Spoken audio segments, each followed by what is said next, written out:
Greetings, welcome back to Black Bear News, where we are discussing abrupt climate change. And I'm going to bring you a couple articles today. Thank you for tuning in.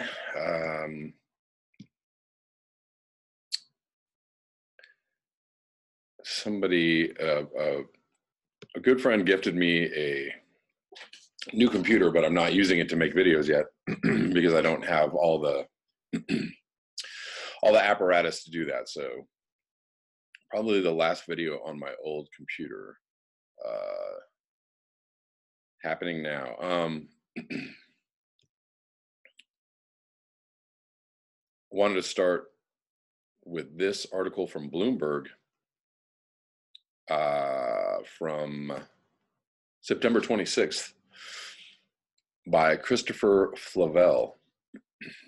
How to adapt to the end of the world. Researchers are thinking about social collapse and how to prepare for it. At the end of 2016, before Puerto Rico's power grid collapsed, wildfires reached the Arctic, and a large swath of North Carolina was submerged under floodwaters. Jonathan Gosling published an academic paper asking what might have seemed like a shrill question.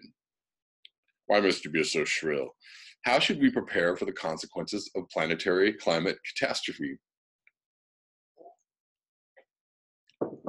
It's only shrill if you don't understand what's going on.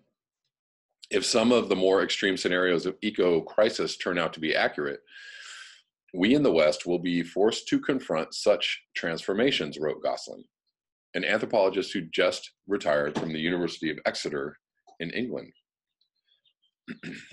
Almost 2 years later, as the U.S. stumbles through a second consecutive season of record hurricanes and fires, more academics are approaching questions once reserved for doomsday cults. Can modern society prepare for a world in which global warming threatens large-scale social, economic, and political upheaval? What are the policy and social implications of rapid and mostly unpleasant climate disruption?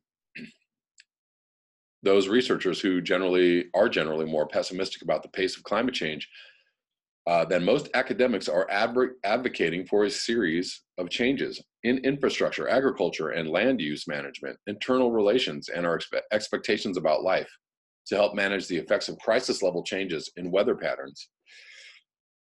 In the language of climate change, adaptation refers to ways to blunt the immediate effects of extreme weather, such as building seawalls, conserving drinking water, updating building codes, and helping more people get disaster insurance. The costs are enormous. The U.S. government is considering a 5-mile, $20 billion seawall to protect New York City against storm surges, while Louisiana wants to spend $50 billion to save parts of its shoreline from sinking. Poorer countries could require $500 billion a year to adapt, according to the United Nations. Some researchers are going further, calling for what some call the deep adaptation agenda. For Gosling, that means not only rapid decarbonization and storm-resistant infrastructure, but also building water and communication systems that won't fail if the power grid collapses, and searching for ways to safeguard the food supply by protecting pollinating insects. Hey, considering the truth. Propelling the movement are signs that the problem is worsening at an accelerating rate. In an article this summer in the Proceedings of National Academy of Sciences, 16 climate scientists from around the world argued that the planet may be much closer than previously realized to locking in what they called a hothouse trajectory, warming of 4C or 5C, with serious challenges for the viability of human societies. Jim Bendell, a professor at the University of Cumbria, who popularized the term deep adaptation, calls it a mix of physical changes, pulling back from the coast, closing climate-exposed industrial facilities, planning for food rationing, letting landscapes return to their natural state, with cultural shifts, including giving up expectations for certain types of consumption and learning to rely more on the people around us. The evidence before us suggests that we are set for disruptive and uncontrollable levels of climate change, bringing starvation, destruction, migration, disease, and war. He wrote in a paper he posted on his blog in July after an academic journal refused to publish it. we need to appreciate what kind of adaptation is possible. It might be tempting to dismiss Bendel and Gosling as outliers, but they're not alone in writing about the possibility of massive political and social shocks from climate change and the need to start preparing for those shocks. Since posting his paper, Bendel says he's been contacted by more academics investigating the same questions. A LinkedIn group titled Deep Adaptation includes professors, government scientists, and investors. William Clark, a Harvard professor and former MacArthur Fellow who edited the Proceedings of the National Academy of Sciences paper, is among those who worry about what might come next. And we are right on the bloody edge, he says. Clark argues that in addition to quickly and dramatically cutting emissions, society should pursue a new scale of adaptation work. Rather than simply asking people to water their lawns less often, for example, governments need to consider large-scale, decades-long infrastructure projects. And how about some media attention to the severity of the crisis, such as transporting water to increasingly arid regions and moving cities away from the ocean? This is not your grandfather's adaptation, he says. Diana Liverman, a professor at the University of Arizona School of Geography and Development, and one of the authors of this summer's paper, says adaptation will mean relocation or completely different infrastructure and crops. She cites last year's book, New York 2140, in which the science fiction author Kim Stanley Robinson imagines the city surviving under 50 feet of water as the extreme end of adaptation. Relocating large numbers of homes away from the coast is perhaps the most expensive item on that list. The U.S. Federal Management Agency, Emergency Management Agency, has spent $2.8 billion since 1989 to buy 40,000 homes in areas particularly prone to flooding, giving their owners the chance to move somewhere safer. All right, that's real, but if seas rose 3 feet, more than 4 million Americans would have to move, according to a 2016 study in the journal Nature Climate Change. The government's going to have to spend more money to help relocate people, says Rob Moore, a policy expert at the National Natural Resources Defense Council who specializes in flooding. The alternative, he says, is a completely unplanned migration of hundreds of thousands, if not millions, of people in this country. I'm just going to interject that, we need to move people's ideas of what is, possibly science fiction into the realm of reality. So, say in movies like Blade Runner and 2049, when they're talking about, in that movie, they're saying, or I guess in the book as well, they're saying that, there was a climate collapse in the mid-2020s. That is amazingly and very frighteningly close to the probable reality. Somehow they saved themselves through technology in that movie. It doesn't look like we have the technology that they have, but who knows? Obviously, there's lots of black projects. DARPA is working on a bunch of stuff, of course. I'm sure that there's probably technology that nobody knows about or has heard about yet. If there is that technology, this would be a good time to roll it on out, because we're severely lagging in the ability to overcome what's going to be a very near-term crisis. And so just, on top of that, many politicians, the military, obviously very wealthy people that are in the know, understand that this is coming very soon to a theater near you. It's the masses that don't know. It's the people that are just going about, business as usual, going to work every day and trying to take care of their kids. Those are the people that don't know, don't understand, and aren't willing to accept. And the reason, part of the reason, and the main reason is nobody's telling them about this. Nobody official is telling them about this. Obviously the president is not telling them about this. The media is not telling them about this. Only those who are, very plugged into information understand this is happening. You all understand this is happening. This is the major problem right now, is letting the world know, letting the the general population, the 7 point however many billion people on this earth, understand that this is a very soon to come crisis, and that the time is now to take care of whatever it is we need to take care of. as far as mitigating or adapting to this.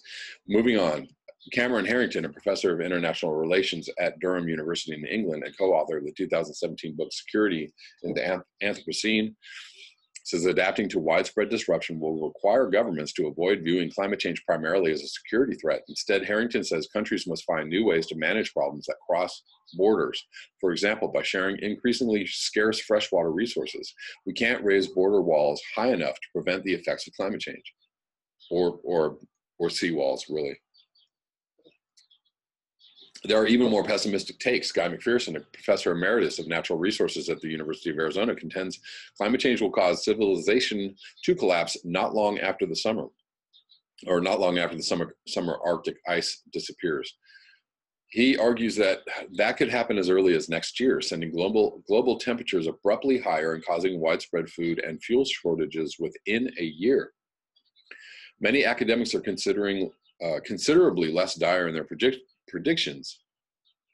Jesse Keenan, who teaches at the Harvard Graduate School of Design and advises state governments on climate adaptation, says, warnings about social collapse are overblown. I think for much of the world, we will pick up the pieces, Keenan says. But he adds that the prospect of climate-induced human extinction has only recently become a widespread topic of academic discourse. Recently become a widespread topic of academic discourse, which means that people are talking about it. Even mainstream researchers concede there's room for concern about the effects of accelerating change on social stability. Solomon Siang,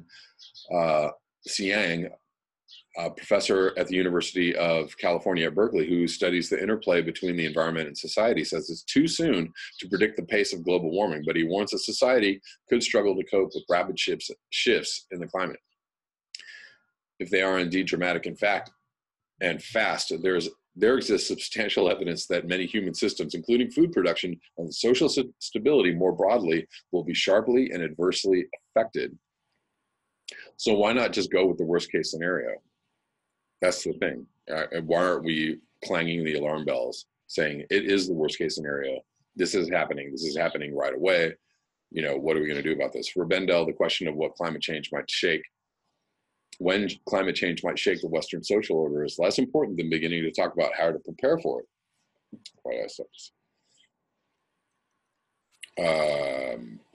He acknowledges that his premise shares something with the survivalist movement, which is likewise built on the belief that some sort of social collapse is coming. But he says, deep adaptation is different. It looks for ways to mitigate the damage of that collapse. The discussion I'm inviting is about collective responses to reduce harm, he says, rather than how a few people can tough it out to survive longer than others. How about both?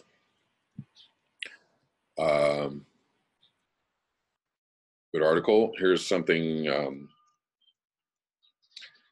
to kind of go along with that as a, this is from Earth Network.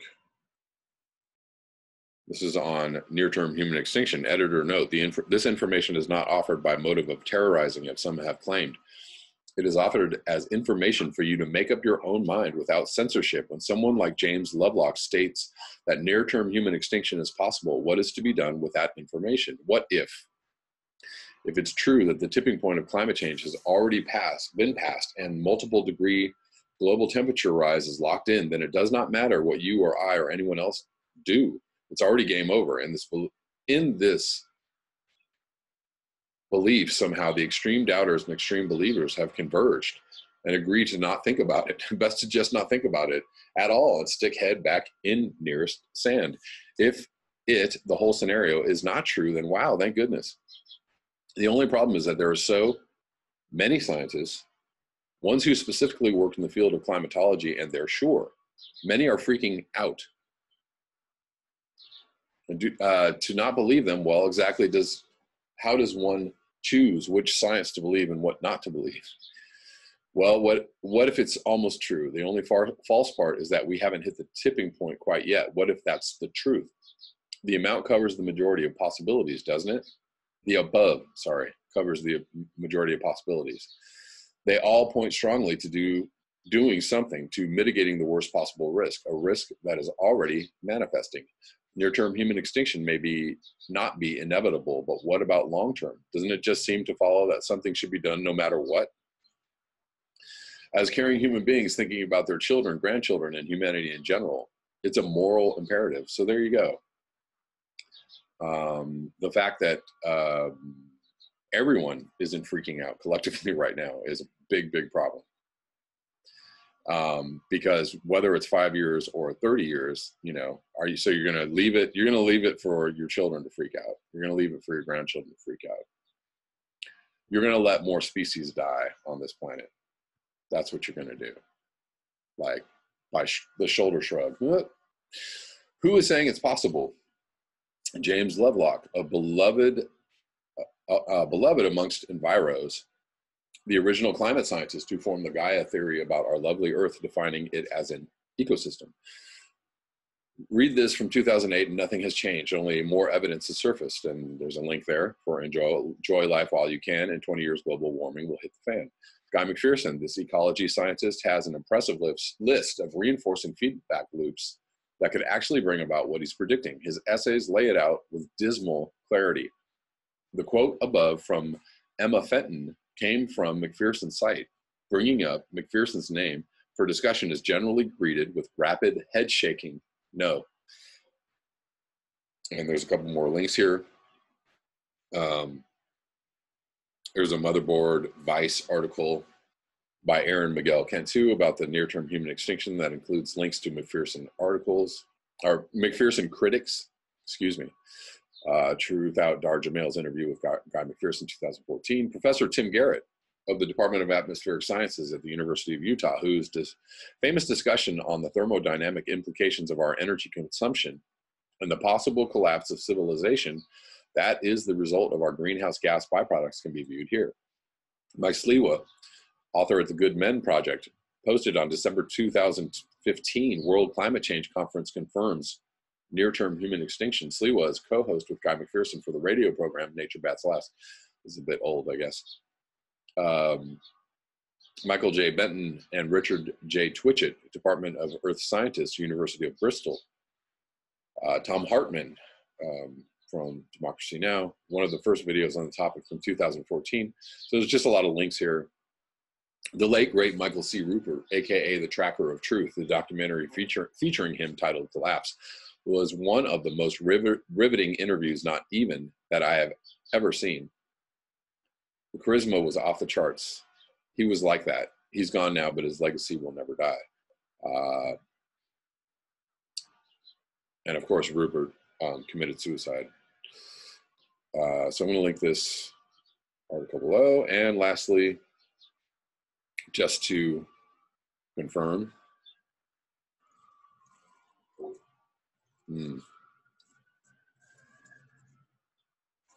Trump administration is certain the Earth will see a 7-degree rise in temperatures by 2100. Of course, I was just saying they know. They all know. And on some level, I think that's why Donald Trump is where he is.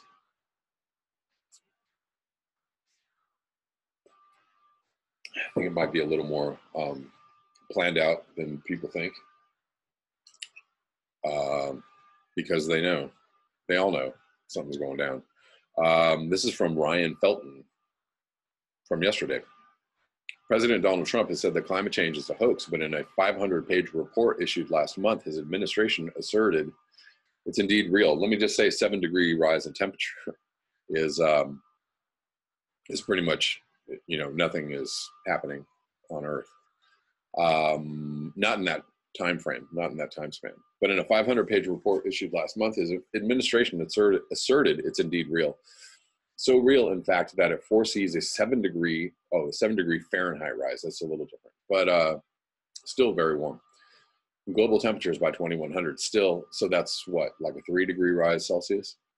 That's still very, very bad news. Still, it seeks to reverse the Obama-era fuel economy standards aimed at averting such a catastrophe, according to the Washington Post. Great. The unbelievable admission came in an environmental impact statement issued by the Trump administration to justify its proposal to freeze fuel economy standards at levels set in 2020. The plan would be a drastic departure from previous levels set by former President Barack Obama in an effort to combat climate change. On the current course we're on, the report asserts Earth will warm 7 degrees Fahrenheit by 2100, in case you need context. So that, and I'm sure that that is extremely, extremely conservative. In case you need context on how catastrophic that will be, the post offers some immediate clarity. Rise of 7 degrees Fahrenheit, or about 4 degrees Celsius, compared with pre-industrial levels, would be catastrophic, according to scientists. Many coral reefs would dissolve, and increasingly acidic oceans. At 4 degrees Celsius, they're gone. Parts of Manhattan and Miami would be underwater without costly coastal defenses. Extreme heat waves would routinely smother large parts of the globe at 4 degrees Celsius. Massive crop failure is, starvation is imminent. If enacted, or already happening, the administration's proposals would give new life to aging coal plants, allow oil and gas operators to release more methane into the atmosphere, and prevent new curbs on greenhouse gases used in refrigerators and air conditioning units. The vehicle rule alone would put 8 billion additional tons of carbon dioxide in the atmosphere this century, more than a year's worth of total U.S. emissions, according to the government's own analysis. Here's the kicker, though. If it wasn't as if Trump's National Highway Traffic Safety Administration offered this forecast under the assumption that everyone will fail to cut greenhouse gas emissions in the coming decades. Just the opposite, the Post says. The analysis assumes the planet's fate is already sealed. Wow. The analysis assumes the planet's fate is already sealed from President Trump, who believes climate change is a hoax. While the proposal would increase greenhouse gas emissions, the impact statement says the policy would add just a very small drop to a very big hot bucket. It's amazing thing. It's the amazing thing they're saying is human activities are going to lead to this rise of carbon dioxide that is disastrous for the environment and society, said Michael McCracken, who served as a senior scientist at the U.S. Global Change research program from 1993 to 2002. And then they're saying they're not going to do anything about it. Why not, right? Automakers want an easier time to make gas guzzlers that the people are yearning to drop gobs of cash on. So if climate change can't be reversed and Manhattan's going to fall into the Atlantic anyways, fuck it, make it rain. The Post reports that Trump's analysis presumes global temps will rise by about 3.5 degrees Celsius in coming decades, even if Obama's tailpipe standards went into effect. And that's true. That's actually, we are already locked into that much of a rise, unless we figure out a way to take carbon out of the atmosphere and somehow circumvent the global dimming effect. It is going to happen. So they're actually totally right. It's just they know, and they're just going to go for it. They're going to go for it as the world burns. That's the plan. And so the story goes on to say the world would have to make deep carbon cuts to avoid the kind of drastic warming envisioned in this 2100 scenario, the analysis states, which would require substantial increases in technology innovation and adoption compared to today's levels, and would require the economy and the vehicle fleet to move away from their use of fossil fuels. How about vehicle fleet move to idle, as in not happening, which is not currently technologically feasible or economically feasible. But we're not, as the analysis concedes that Trump's rule would dump an additional 8 billion tons of carbon dioxide into the atmosphere this century, more than a year's worth of total US emissions, the Post reports. Wow. That is indeed unbelievable. Or very believable. I don't know. Or totally, typical, but fatalistic to the max. So if we want to do anything about this, we're not going to get any help from the government, not right now, and not, and possibly not for another 6 years if Trump is reelected. And I don't see anything right now getting in the way of him getting reelected. I just don't see it. I think that's all I have for you today. Thank you so much for your eyes, your ears, and your conscience. If you would like to support this channel, you can do so at the links below. Until next time, peace.